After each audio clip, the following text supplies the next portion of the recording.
Hey there, everyone. Thanks again for tuning in to Sin's Workshop. Hope you're having a wonderful day. So today we're going to be talking about Sing Me Forgotten.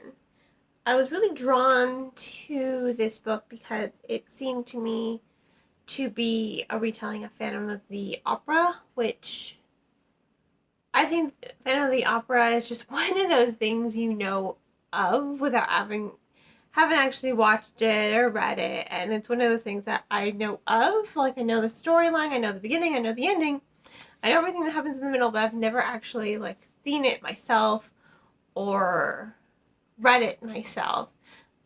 But I still am fascinated with the story, and I love retellings, no matter if I've read it or not. As long as I know something about it, otherwise, why would I care if it's a retelling, right? But I liked it, and I think the storyline was very well done. I like Isla. I always tripped up saying her name, but I loved our main protagonist because I think there's something very compelling about her narrative. She's pretty much almost one of a kind. So there are beings in this world that the author has created, and they can strip you of memory, or they can see all your memories. You know, you have this elixir in you, and you see that on the cover. I'm trying to summarize the book as well as possible. She is part of a race that was pretty much killed out because they're, ancestors, not directly of her, but of her kind, didn't really rule the kingdom very well. They were quite cruel, very brutal, very malevolent. So once they were destroyed, it was deemed law, if your kid has this mark saying that they are going to be of magical in this way instead of just this way, well then guess what? Kill at birth, pretty much. So you really do feel for her because she was raised by this opera house owner. He's on the King's Council. In a way, he does care for her. In a way, the relationship has a lot of gray, but he was pretty much just using her for the majority of her life. And I like Elias.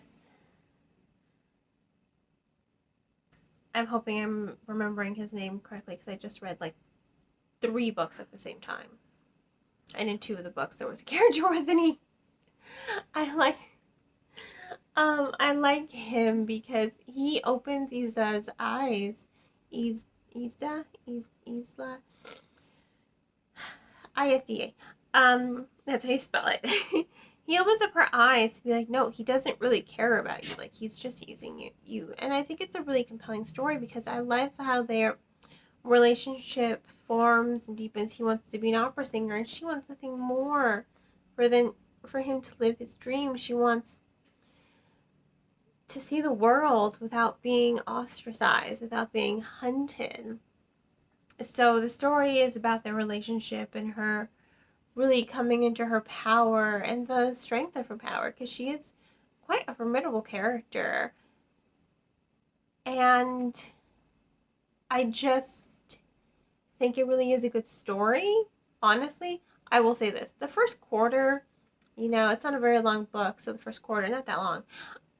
It is a little slow, but only because the author is really establishing this world. She is establishing the history. She is establishing the character dynamics and the character history. So just because it's slow, it doesn't mean it's not interesting. To me, I found it really interesting. I wanted to know more about these 3 women who brought the country to their knees. And oh God, this book, I'm going to say it, the ending broke my heart. It did. I was sad. Oh, it's one of those bittersweet books where you're just like, oh, why did it have to end this way? And I was like, no, we can't end this way. It was very bittersweet, that ending. And again, it's bittersweet because you grow so attached to these characters in such a span of time.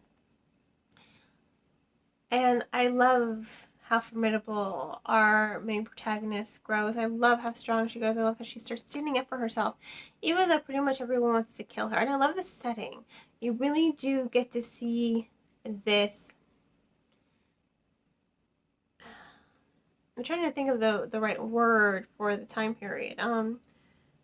I guessed pre-revolutionary France.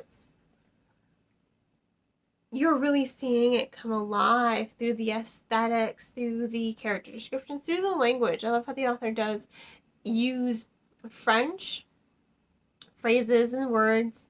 Every now and again, you don't have to know French to understand them. There's enough context. I love it when authors use context as a translation without being a direct translation. And there's simple phrases too, like mon chéri. I mean, you don't have to like rack your brain like what are they saying. You understand, because the author is doing such a good job of translating through context without giving you a direct translation that you don't get lost when you're reading the story. And that is something I personally do appreciate, because I've tried my hand at writing with using a foreign language. Not that easy, I want to say. It is not that easy. So I do have to say it was a really good retelling. I really did think it was very solid. It was very passionate. Again, a little slow in the beginning, but once you're past that quarter of the book, I just flew through it. I couldn't put it down, didn't want to put it down. And that ending, I was so heartbroken with that ending. I can't stress that enough. When a book leaves you and just stays with you, that you remember that heartbreaking scene, and it's so bittersweet. It's bittersweet.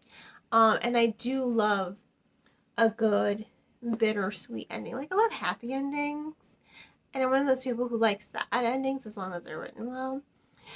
But bittersweet, that's like, I guess bittersweet would be sad ending. When they just touch you like right here, and you're just like, you tore out my heart. You tore it out. Why did you do that? But it was good. It was good. It went with the story, I guess is what I'm trying to say. It's not like it came out of nowhere. Like, you want a better you want a better ending for the characters, but given the way the story is going and evolving, you understand why the author kind of ended it the way that they did. It makes sense. It made sense. I mean, especially that last quarter of the book, that was like non-stop tension right there. It was just impeccable with the pacing and the momentum and the character development. It really was an excellent book. I really did enjoy it, and I'm so happy I got to read it. Thank you to the publisher for giving me a copy of this book, because I want more. Like, I want more in a good way. I want more from this author. Like, I can't wait to read more of this author, because I think they've highlighted that they can make a story and a retelling, that one that so well, so interesting and different. And that's what I got from this story, from Sing Me Forgotten. And I was just like blown away. Absolutely blown away. Loved it. Loved it 100%. Loved it. It was good. It was a good book. Okay. So, enough of me ranting about how much I love this book and how much it broke my heart. Sing Me Forgotten, I'm going to go ahead and give it 4.5 out of 5 stars. It loses that half mark just because I do think that opening, that first quarter of the book, it might put off some readers, but I do think it's still interesting. To me, it was interesting. I love the history. I love the humor that's kind of woven into the story.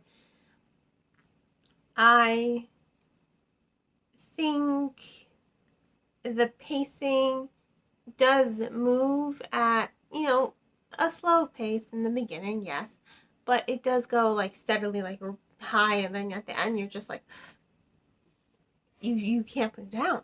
I couldn't put it down. I didn't want to put it down. I didn't put it down. I was like, every moment I got, I was reading it. I was like, must read, must read. That was me. And I love it when a book leaves me like that. So 4.5 out of 5 stars. If you want to go ahead and purchase this book, I do recommend purchasing from your local bookseller or online book retailer. Please support your bookstores, whether they're indie bookstores, especially indie bookstores, Books A Million, Barnes & Noble. Please support your bookstores by purchasing from them. They work with publishers in a way that is better than Amazon. You see Amazon books tend to be cheaper, but you also have to remember, why are they cheaper? You always have to ask yourself that question, because they're making an agreement with a publisher that doesn't really benefit the author that much. It's like, yeah, we'll get your book out there.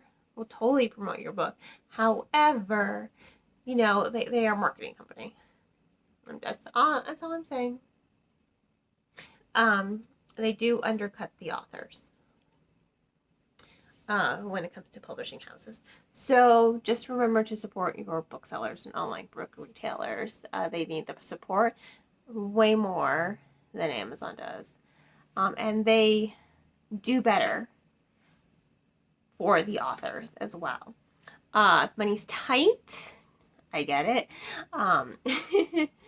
Please check out the book from your local library. Libraries are there for you, the community, and are a great resource. Definitely deserve all the support that they can get as well.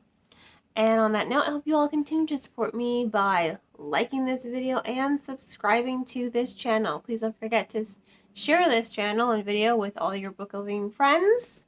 You can also become a supporter on Buy Me a Coffee or by purchasing one of my handmade candles. There are links in the description below. Have a great rest of your day, and as always, happy reading.